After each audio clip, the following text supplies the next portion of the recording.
എല്ലാ മലയാളികൾക്കും സ്വന്തം ചാനലായ ബെസ്റ്റ് ഹെൽപ്പറിലേക്ക് സ്വാഗതം. സോ ഇന്ന് നമ്മൾ ചെയ്യാൻ പോകുന്ന ഒരു ക്യാമറ റിവ്യൂ ആണ്.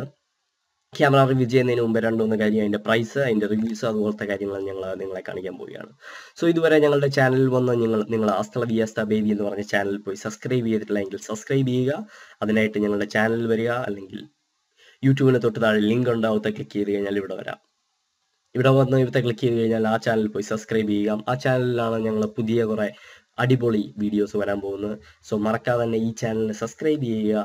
എങ്കിൽ മാത്രമേ നിങ്ങൾക്ക് ആ പുതിയ വീഡിയോസ് വരുമ്പോൾ അത് നിങ്ങളുടെ ചാനലിൻ്റെ ഫ്രണ്ടിൽ വരത്തുള്ളൂ. സോ അടുത്തത് ഫേസ്ബുക്കിൻ്റെ ലൈക്ക് പേജ് ഞങ്ങളുടെ ബാനറെ തന്നെയുണ്ട്, അത് ക്ലിക്ക് ചെയ്യാം. അതുപോലെ ഫേസ്ബുക്കിൻ്റെ പേജിൽ വന്ന് നിങ്ങൾക്ക് എന്തെങ്കിലും ചോദ്യങ്ങളുണ്ടെങ്കിൽ ചോദിക്കാവുന്നതാണ്. സോ ആദ്യം നമ്മൾ ഇതിൻ്റെ വിലയാണ് പറയാൻ പോകുന്നത്. ഇതിൻ്റെ വില ഏകദേശം 25,792 നിങ്ങൾക്ക് ഷിപ്പ് ചെയ്യണമെങ്കിൽ അതിന് 350 രൂപയും കൂടെ കൂടുതലാവും. സോ 25,000 രൂപയ്ക്ക് ഒരു നല്ല ഒരു ക്യാമറയാണ് ഞങ്ങൾ ഇന്നിവിടെ നിങ്ങളെ കാണിക്കാൻ പോകുന്നത്. സോ ഇതിൻ്റെ റിവ്യൂ ആദ്യം നമുക്ക് വായിച്ചു നോക്കാം. ഇത് മേടിച്ചവരുടെ റിവ്യൂ വായിച്ചു നോക്കാം. ഇത് മേടിച്ചവർ പറഞ്ഞിരിക്കുന്നത് best camera ever, L great little DSLR worth consideration, great thank for the price, love it. So എല്ലാം നല്ല ഏകദേശം 5 തന്നെയാണ് എല്ലാം കിട്ടിയിരിക്കുന്നത്. നമുക്ക് എത്രയാണ് റേറ്റിംഗ് എന്ന് നോക്കാം. അതിൻ്റെ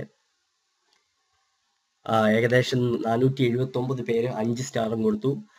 ആവറേജ് നിൽക്കുന്നത് 4.7 സ്റ്റാറാണ്. സോ അപ്പോൾ ഏറ്റവും നല്ല ഒരു ക്യാമറയാണ്, ആ വിലയ്ക്ക് ഏറ്റവും നല്ല ഒരു ക്യാമറയാണ് ഇത്. സോ നമ്മൾ ആദ്യം ചെയ്യാൻ പോകുന്ന ക്യാമറ റിവ്യൂ ആണ്.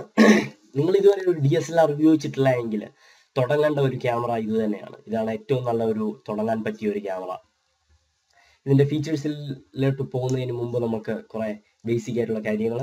ആദ്യം നിങ്ങൾക്ക് വേണ്ടത് ഒരു ലെൻസ് ക്യാപ്പാണ്. ലെൻസ് ക്യാപ്പ്, അതിനുശേഷം ഒരു ലെൻസ് ഗ്ലാസ്, അതൊരു പ്രൊട്ടക്ടറാണ്. അത് കഴിഞ്ഞാണ് ലെൻസ് വരുന്നത്. സോ അത് 3 ഉറപ്പ് വരുത്തുകൊണ്ട് എന്ന കാരണം അത് ഒത്തിരി നിങ്ങളുടെ ക്യാമറയെ ഹെൽപ്പ് ചെയ്യും, ഒത്തിരി സ്ക്രാച്ചസ് വരാതെയും അതുപോലെയുള്ള കാര്യങ്ങൾക്ക്. ഇനിയും അടുത്തത് ലെൻസ് ഓപ്പൺ ചെയ്യുന്നതാണ്. ലെൻസിന് ഓപ്പൺ ചെയ്യാനായിട്ട് ആദ്യം ചെയ്യേണ്ടത് ഇവിടുത്തെ ക്ലിക്ക് ചെയ്യുക, അതിനുശേഷം ഈ സൈഡിലോട്ട് ക്ലിക്ക് ചെയ്യുക, അതിനുശേഷം ഓപ്പൺ കൊടുക്കുക, പയ്യെ ഓപ്പൺ ആയി വരുന്നതാണ്. സോ ഇതാണ് ഒരു ക്യാമറയുടെ ആകെ നിങ്ങൾ ഇതുവരെ കണ്ടിട്ടില്ല എങ്കിൽ. സോ ഇനി ഞാൻ തിരിച്ചടയ്ക്കുകയാണ്. തിരിച്ചടയ്ക്കാൻ ചിലപ്പോൾ ഇച്ചിരി പാട് വരും, പക്ഷേ അത് കറക്റ്റ് ബെറ്റിൽ വീണ് കഴിഞ്ഞാൽ കറക്റ്റായിട്ട് വീഴുന്നതാണ്. സോ ഇത് അടഞ്ഞിരിക്കുകയാണ്. ഇനി നമ്മൾ ഇതിൻ്റെ ഫീച്ചേഴ്സിലോട്ട് കിടക്കുകയാണ്. ഓൺ ആക്കുക. സോ എപ്പോഴും ഉറപ്പ് വരുത്തുക ഓഫാണ്. ഇത് ഊരുന്നതിന് മുമ്പ് ഇത് ഓഫാണെന്ന് ഉറപ്പ് വരുത്തുക. കാരണം ഒരു വാക്വം കൊണ്ട് ഈ ക്യാമറയുടെ അകത്ത് അത് ഡാമേജ് ചെയ്യപ്പെടുന്നതാണ് നിങ്ങളുടെ ലെൻസ്. സോ ഏറ്റവും കൂടുതൽ ഉപയോഗിക്കപ്പെടുന്ന ഒരു പ്രോഗ്രാമിൽ നിന്നാണ് നമ്മൾ ഉള്ളത്. ഫുൾ ഓട്ടോ എന്നാണ് ഇതിനെ അറിയപ്പെടുന്നത്. ഫുൾ ഓട്ടോ എന്ന് പറഞ്ഞു കഴിഞ്ഞാൽ നമ്മൾ പടം എടുക്കാൻ വേണ്ടി മാത്രം, വേറെ ഒരു സെറ്റിങ്ങും ഇല്ല, ചുമ്മാ പടം എടുക്കാൻ വേണ്ടി മാത്രമുള്ള ഒരു സോഫ്റ്റ്വെയർ ആണ് ഫുൾ ഓട്ടോ. തന്നെ ഇത് ഓട്ടോ ഫോക്കസ് ചെയ്യും, ബ്രൈറ്റ്നെസ് തന്നെ അഡ്ജസ്റ്റ് ചെയ്യും, ഫ്ലാഷ് തന്നെ അഡ്ജസ്റ്റ് ചെയ്യും, എല്ലാം ഓട്ടോമാറ്റിക്കായിട്ട് സെറ്റ് ചെയ്യുന്ന ഒരു പരിപാടിയാണ് ഫുൾ ഓട്ടോ. അത് കഴിഞ്ഞ് മേളിലോട്ട് പോകുമ്പോൾ പ്രോഗ്രാം ആണ് രണ്ടാമത് ഏറ്റവും കൂടുതൽ ചെയ്യപ്പെടുന്ന ഒരു പ്രോഗ്രാം. അതെന്ന് പറഞ്ഞു കഴിഞ്ഞാൽ നമുക്ക് തന്നെ എല്ലാം സെറ്റ് ചെയ്യാം. നമുക്ക് ഫ്ലാഷ് വേണോ വേണ്ടെങ്കിൽ സെറ്റ് ചെയ്യാം, നമ്മളുടെ വൈറ്റ് ബാലൻസ് എത്രയാണെന്ന് സെറ്റ് ചെയ്യാം, നമ്മളുടെ ഷട്ടർ ഏത് സ്പീഡിലാണ് അടയ്ക്കേണ്ടതെന്ന് സെറ്റ് ചെയ്യാം. അതുപോലെയുള്ള കാര്യങ്ങളെല്ലാം തീരുമാനിക്കുന്നത് പ്രോഗ്രാം എയിലൂടെയാണ്. അതായത് പ്രൊഫഷണൽ ആയിട്ടുള്ള ആൾക്കാരാണ് അത് ചെയ്യുന്നത്. സോ അടുത്ത മുന്നോട്ട് പോയി കഴിഞ്ഞാൽ ഷട്ടർ പ്രയോറിറ്റി എ ആണ്. ഷട്ടർ പ്രയോറിറ്റി എ എന്ന് പറഞ്ഞാൽ നമ്മൾ ഇഷ്ടമുള്ള ഷട്ടർ പ്രയോറിറ്റിയാണ് തീരുമാനിക്കുന്നത്. സോ ഈ ഷട്ടർ പ്രയോറിറ്റി ഉപയോഗിച്ചാണ് ഞങ്ങൾ ലൈറ്റ് റൈറ്റിംഗ് എന്ന് പറഞ്ഞൊരു പരിപാടി ചെയ്തത്. ലൈറ്റ് റൈറ്റിംഗ് എന്ന് പറഞ്ഞു കഴിഞ്ഞാൽ ഒരു പടം എടുത്തിട്ട് നമ്മൾ ഒരു ലൈറ്റ് അല്ലെങ്കിൽ ഒരു ലാമ്പ്, ഒരു കുറേ ഇഷ്ടമുള്ള കുറേ കാര്യങ്ങൾ ഇട്ട് നമ്മൾ ഇത് ചെയ്യും. അതായത് പടം എടുത്തുകൊണ്ട് നമ്മൾ എയറിൽ വരയ്ക്കും ഈ ലൈറ്റ്. അത് ഒറ്റ പടത്തിൽ നമുക്ക് എന്ത് വേണമെങ്കിലും എയറിൽ എഴുതാം. ആ എഴുതുന്ന കാര്യങ്ങൾ മുഴുവൻ നമ്മളുടെ ക്യാമറയ്ക്കകത്ത് ഒരു പടമായിട്ട് പതിയുന്നതാണ്. അതിൻ്റെ പടം ഞാൻ തൊട്ടുമേലിടാം. നിങ്ങൾ ഇപ്പം കാണുന്ന പടം അതായിരിക്കും. സോ അടുത്ത പ്രോഗ്രാം എന്ന് പറഞ്ഞു കഴിഞ്ഞാൽ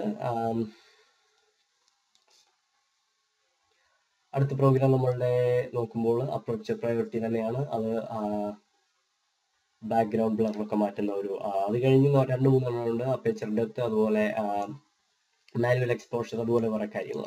അതൊന്നും മെയിൻ ആയിട്ടുള്ളതല്ല, പക്ഷെ നമ്മളിന്ന് പറഞ്ഞ് ജസ്റ്റ് ബേസിക്സ് ആണ്, അതുകൊണ്ട് പെട്ടെന്ന് പറഞ്ഞു പോവുകയാണ്. അടുത്തതുള്ളത് ഫ്ലാഷ് ഓഫ് ചെയ്യാനായിട്ടുള്ള ഒരു സോഫ്റ്റ്വെയർ ആണ്. അത് സോഫ്റ്റ്വെയർ പോട്ടെ, ഒരു ടാബാണ്. അത് ക്ലിക്ക് ചെയ്ത് കഴിഞ്ഞാൽ ഫ്ലാഷ് ഓഫ് ചെയ്യുക. സോ അത് കഴിഞ്ഞുള്ളത് ക്രിയേറ്റീവ് ഓട്ടോയാണ്. ക്രിയേറ്റീവ് ഓട്ടോയിലാണ് പടക്കം പൊട്ടുന്നത്, അതുപോലെ കളറുള്ള കാര്യങ്ങളൊക്കെ എടുക്കാൻ ക്രിയേറ്റീവ് ഓട്ടോ നല്ലൊരു ഇത് തന്നെയാണ്. അത് കഴിഞ്ഞുള്ള ഒരു പ്രോജക്റ്റ് ആണ്. അതിനുള്ള ഗുണം എന്ന് പറഞ്ഞു കഴിഞ്ഞാൽ ഒരു പാസ്പോർട്ട് സൈസ് ഫോട്ടോ എടുക്കാനുള്ള ഒരു സെറ്റിംഗ് ആണ് അതിൻ്റെ. അതായത് അതുപോലെയുള്ള എന്ത് പടവും. അത് കഴിഞ്ഞ് ലാൻഡ്സ്കേപ്പ്, വൈഡ് ആയിട്ടുള്ള ആംഗിൾ, അതുപോലെ ദുബായ് പോലെയുള്ള സ്ഥലങ്ങളിൽ പോയി കഴിഞ്ഞാൽ മണലാരണ്യങ്ങൾ, അതുപോലെ തന്നെ ബീച്ച്, അതുപോലെ വലിയ പടങ്ങൾ, അതായത് നീളമുള്ള വലിയ പടങ്ങൾ എടുക്കാനാണ് ലാൻഡ്സ്കേപ്പ്. അത് കഴിഞ്ഞ് ക്ലോസപ്പ് ഏറ്റവും അടുത്തുള്ള സാധനങ്ങളെ എടുക്കുന്നതാണ് ക്ലോസപ്പ് എന്ന് പറയുന്നത്. ഞാനിപ്പോൾ ഒരു ക്ലോസപ്പ് എടുത്താണ്. അതായത് മറ്റേ ലെൻസിന്റെ പടമാണ് ഇപ്പം നിങ്ങൾ കാണാൻ പോകുന്നത്. സോ ഇത് ഇച്ചിരിയുടെ വലിയ ലെൻസാണ്, ഇത് ഇച്ചിരിയുടെ വില കൂടിയ ലെൻസാണ്. ഇതിന്റെ മീറ്റർ 255 to 250 ആണ്. സോ അതിനെക്കുറിച്ച് പറയുന്നതിന് മുമ്പ് നമുക്ക് ഈ ക്യാമറയുടെ പറഞ്ഞു തീർക്കാനുണ്ട്. അത് കഴിഞ്ഞുള്ളത് സ്പോർട്സ് മോഡാണ്. സ്പീഡിൽ ഓടുന്ന ഒരാളുടെ പടം എടുക്കാൻ പറ്റിയതാണ് സ്പോർട്സ് മോഡ്, അല്ലെങ്കിൽ ഓടുന്ന വണ്ടിയുടെ പടം എടുക്കാൻ പറ്റിയതാണ് സ്പോർട്സ് മോഡ്. അതിനുശേഷം നമുക്കുള്ളത് നൈറ്റിൽ അതായത് നൈറ്റിൽ ഒരു ഫാമിലി റിയൂണിയന്റെ ഒരു പടം എടുക്കണമെങ്കിൽ നൈറ്റ് പ്രോജക്റ്റ് ആണ് നമ്മൾ എടുക്കുന്നത്. അതിനുശേഷം വീഡിയോ മോഡാണ്. വീഡിയോ മോഡ് ഭയങ്കര നല്ല ഒരു മോഡാണ്. ഞാനിപ്പോൾ ഒന്ന് ചെയ്ത് നോക്കാം. സോ വീഡിയോ മോഡ് ഏറ്റവും നല്ല ഒരു മോഡാണ്. സാധാരണ വീഡിയോ മോഡ് എന്ന് പറഞ്ഞു കഴിഞ്ഞാൽ ഇതൊരു ക്യാമറ, ഒരു സിനിമയുടെ ഫംഗ്ഷൻ തന്നെയുള്ള ക്യാമറയാണ്. നല്ലൊരു ഫംഗ്ഷനാണ്. സോ ഇനി നമുക്ക് പറയാനുള്ളത് എന്താണെന്ന് വെച്ച് കഴിഞ്ഞാൽ ഇതിന്റെ സെറ്റിങ്സിന്റെ അകത്തോട്ട് പോകുന്ന കാര്യങ്ങൾ. അതായത് ഒത്തിരി ഡീപ്പായിട്ട് ഇതിനകത്ത് ഒത്തിരി കാര്യങ്ങൾ പറയാനുണ്ട്. ഇതിനകത്ത് മെയിൻ ആയിട്ടുള്ള 2-3 കാര്യങ്ങൾ, HDMI കേബിൾ കുത്താവുന്ന ഒരു ക്യാമറയാണിത്. അതുപോലെ തന്നെ USB കേബിൾ, അതുപോലെ തന്നെ പാട്ട് കേൾക്കാൻ, അതുപോലെ വൈഫൈ, അതുപോലുള്ള കാര്യങ്ങളെല്ലാം ഇതിൻ്റെ അകത്ത് ഉൾപ്പെടുത്തിയിട്ടുണ്ട് അവർ. സോ വേറെ ഇനിയുമുള്ളത് സൂം ഇൻ ബട്ടൺ ഇവിടെ പടം ക്ലിക്ക് ചെയ്യുന്നത് ഇവിടെ. അതുപോലെ തന്നെ വേറെ ഒരു ബട്ടൺ ഇവിടെ ഉണ്ട്, അത് നമുക്ക് ഓട്ടോമാറ്റിക് മാറ്റുമ്പോൾ ഉള്ള ഒരു സാധനമാണ്. അതുപോലെ പടം സൂം ചെയ്യാനായിട്ട് തൊട്ട് ഫ്രണ്ടിൽ ഈ ഡിസ്പ്ലേയുടെ ഇവിടെ തന്നെ ഒരു സാധനമുണ്ട്. ഇവിടെ ക്ലിക്ക് ചെയ്ത് കഴിഞ്ഞാൽ നമുക്ക് പടം സൂം ഇൻ ചെയ്യാവുന്നതാണ്. ഇത് നമ്മൾ ഒരു വീഡിയോ ആണ്, അതുകൊണ്ടാണ് ചെയ്യാൻ പറ്റാത്തത്. ഇത് സൂം ചെയ്യണമെങ്കിൽ ഇവിടെ ക്ലിക്ക് ചെയ്യാം. സോ പിക്ചറിന്റെ ക്വാളിറ്റി കണ്ടു കഴിഞ്ഞാൽ തന്നെ നമുക്ക് മനസ്സിലാവും എന്തോരം നല്ല ക്യാമറയാണ്. എപ്പോഴും ഒരു ക്വാളിറ്റി കണ്ടു കഴിഞ്ഞാൽ തന്നെ നമുക്ക് മനസ്സിലാവും എന്തോരം നല്ല ഒരു ക്യാമറയാണ് എന്ന്. സോ ഈ ക്യാമറയുടെ ഏറ്റവും വലിയ ഗുണവും അതാണ്, ക്വാളിറ്റിയാണ് ഒരു ക്യാമറയെ എപ്പോഴും ഇതാക്കുന്നത്. സോ നല്ലൊരു ക്യാമറയാണ്. ഇതിന്റെ ലിങ്ക് എല്ലാം ഞാൻ തൊട്ട് താഴെ ഇടാം. അതുപോലെ നിങ്ങൾ ആദ്യം ചെയ്യേണ്ടത് ഞങ്ങളുടെ പുതിയ ചാനലിനെ സബ്സ്ക്രൈബ് ചെയ്യുകയാണ്. അതിന്റെ ലിങ്കും തൊട്ട് താഴെ ഇടാം. മറക്കല്ല്, ഞങ്ങളുടെ പുതിയ ചാനൽ സബ്സ്ക്രൈബ് ചെയ്യാൻ മറക്കരുത്. അസ്തല വിസ്ത ബേബി എന്നാണ് അതിന്റെ പേര്. ഞാൻ അത് ലിങ്ക് തൊട്ട് താഴെ ഇടുന്നതാണ്. അതുപോലെ നിങ്ങൾക്ക് എന്തെങ്കിലും ചോദ്യങ്ങളുണ്ടെങ്കിൽ ഞങ്ങളുടെ ഫേസ്ബുക്കിന്റെ പേജിൽ, അല്ലെങ്കിൽ ഫേസ്ബുക്കിന്റെ പേജായിരിക്കും ഏറ്റവും ഉചിതം.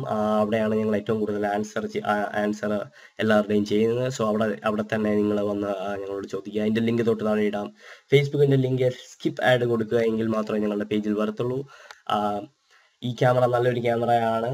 നിങ്ങൾക്ക് മേടിക്കണമെങ്കിൽ, സ്റ്റാർട്ട് ചെയ്യണമെങ്കിൽ, അതായത് നിങ്ങൾക്ക് ഒരു പ്രൊഫഷണലായിട്ട് സ്റ്റാർട്ട് ചെയ്യണമെങ്കിൽ ഇപ്പോഴേ ഒരു ക്യാമറ മേടിക്കുക.